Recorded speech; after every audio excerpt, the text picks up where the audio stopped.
Hey guys, welcome back to the channel. Today's video is going to be kind of ranty, but it's a video that I thought would be kind of important to make and some of you might find interesting. So, the 10th year anniversary of Until We Have Faces by Red. By no means is it my favorite album by them. However, it's definitely been the album that's had the biggest effect on me as a person, both as a musician, and spiritually, and just as a person in general. So I just kind of wanted to tell my story about this album here with you today. Before I get into it, check out my personal channel. You can find a link to that in the description of this video. I did a little medley of playing a bunch of riffs and such from this album. It was a pain to make, but really fun. So if you're into all of the guitar riffs from that album, go ahead and check that out. So we're gonna get in the time capsule. And we're gonna go back about a decade. The day is February 20th of 2011, and I'm in, I don't know, I think I was in 6th grade at the time, maybe 7th grade. And Winter Jam was rolling through Kansas City. For those of you who don't know, Winter Jam is a big annual Christian music festival that hits big arenas and stuff, and they get a variety of different artists. They get, contemporary worship music stuff. They have a rock band or two, maybe a rapper or something like that. Good variety. And I was already into rock music, and I knew a couple of Red songs at that point because my parents would get like the Wow Hits collection, which were like the top 30 Christian songs of the year or whatever. And so I knew a couple Red songs. I knew Breathe Into Me, Already Over, Never Be the Same, and then there was a video game called Baja 1000 that my brother and I played a lot, and Let Go is on that. So I knew a couple of Red songs. I knew I liked them. And then the other bands that made me want to go were Cutlass was there and Newsboys, which was weird seeing Cutlass because I knew Cutlass from some of their rock stuff like Hearts of the Innocents, and they just played worship songs. It was really weird. So going in, I was pretty excited. Keep in mind, this is less than a month after Until We Have Faces came out. I remember their set list. They only played 4 songs. They played Death of Me, Faceless, Not Alone, Breathe. And it was the coolest experience of my life at the time. It was my first time seeing Red, and there was pyro and all sorts of crazy stuff. And to be fair, it was my first big rock show. That night specifically is very special to me for a lot of reasons, but the biggest takeaway from that is Red became my favorite band. And from that point on until now, they've been my favorite band. Depending on my mood, sometimes I prefer Demon Hunter at any given moment, but really Red's been my favorite band ever since then. And I remember picking up Until We Have Faces, and my mom picked me up from the church after we got the car pulled back, and I stuck in the CD. Feed the Machine's the opening track, and Mike does that long scream at the beginning. My mom just goes, "What kind of concert did I just let you go to?" And yeah, from then on, it was an interesting thing. And part of why it was hard and weird was because my parents, they chilled out after a while, but for a few years there, especially my 6th, 7th, 8th grade year, my parents were really hard on me when it came to the music they'd let me listen to. Even though bands like Red were Christian bands, they would just straight up be like, they're like, you can or can't listen to this. Bands like Red or Demon Hunter, there'd be like some songs that they'd be like, yeah, you can listen to that, and then some songs are like, no, you can't listen to it. And my dad would literally sit there and listen to an album from beginning to end and pick and choose which songs I could listen to. And basically it was like the songs that had little to no screaming I could listen to, and the songs with a lot of screaming I couldn't listen to. So if I remember right, The Outside was the only song on Until We Have Faces they wouldn't let me listen to, but it's kind of a side. I had my first iPod Touch at the time, and I would just lock myself in the bathroom for like an hour at a time and just get on YouTube and listen to that music anyways, even though they didn't want me listening to it. But yeah, so between then and now, I have seen Red in concert 8 times. I think when I got that signed, I think it was the second time I saw him, which was actually later that year on the Kill the Machine tour. Yeah, so since then, I've got all of their albums. I keep up to date with them. Seen them 8 times.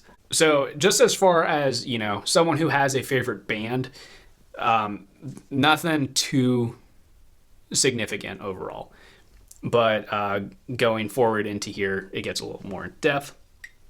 So leaving that concert, I actually really felt motivated. Like I liked music. I specifically liked some rock music.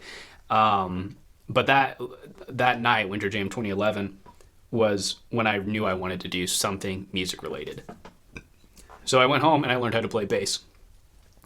I had a good gateway into that because my youth group at the time, they needed a new bass player, and so my pastor and my worship director at the time worked together in teaching me all of the fundamentals and such.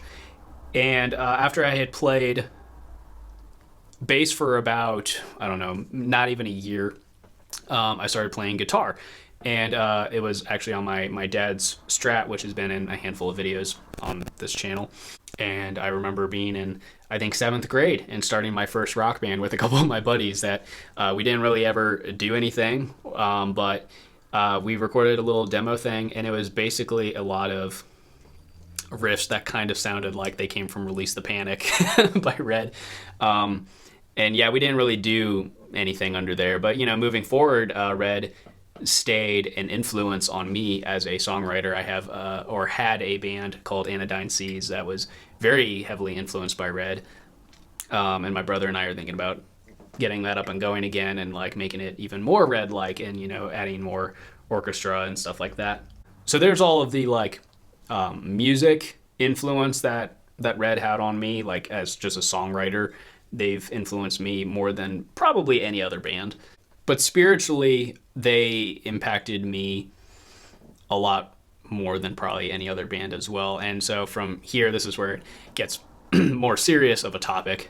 I grew up in a Christian home that was, not super strict, but strict-ish. I battled with that a lot over the years. For this reason or that reason, just the normal things of life. And I think everyone has this realization at some point in their life, which is this something I even really believe? And Red aren't particularly really on the nose with it. Like they're more overarching things, like they're not like right on the nose a Christian band per se, but they kind of kept me grounded. And when I would go through any kind of hardship in my life, I could rely on Red a lot. And specifically songs from this album, songs like Best Is Yet to Come and Not Alone, became sort of my anthems. Like they were songs that I could listen to when I was going through, whatever nonsense I was going through. And then their album before this, Innocence and Instinct, has a lot of lyrical themes about just the war, that the spiritual war, more rather, in ourselves, between good and evil in our normal day-to-day life. And that album also had a big effect on me. That's actually probably my favorite album by Red. But it also just kind of gave me a place to be at rest. Like I could sit alone and listen to Red and just have peace, just get away from it all. But then also, I kind of skipped over, I forgot I wanted to mention this. This is less important, but also Rob Graves, who has produced almost all of Red's albums, all of them except Release the Panic, is my favorite music producer. Even though he really doesn't have that much of a catalog. He's done Red's music, he did the first couple Star Sets album, and only done a couple other albums here and there. But I love how he kind of has a vision. He works along the guys with writing. Not only is the alternative metal stuff really my jam, but I like the sprinkles of like the orchestra and the electronic stuff. Really utilizing all of the tools that we have today in music kind of led me down the path of choosing my degree. I ended up going to college for audio engineering and learning how to record and mix music. And that's, not my full-time job right now. It's not like, during the COVID situation, a lot of people have a lot of money to spend on recording, but, it's something I'm doing now. Okay, so back on the serious stuff, kind of going along with like what I was saying about just giving me rest, and especially songs like Not Alone and Best Is Yet to Come.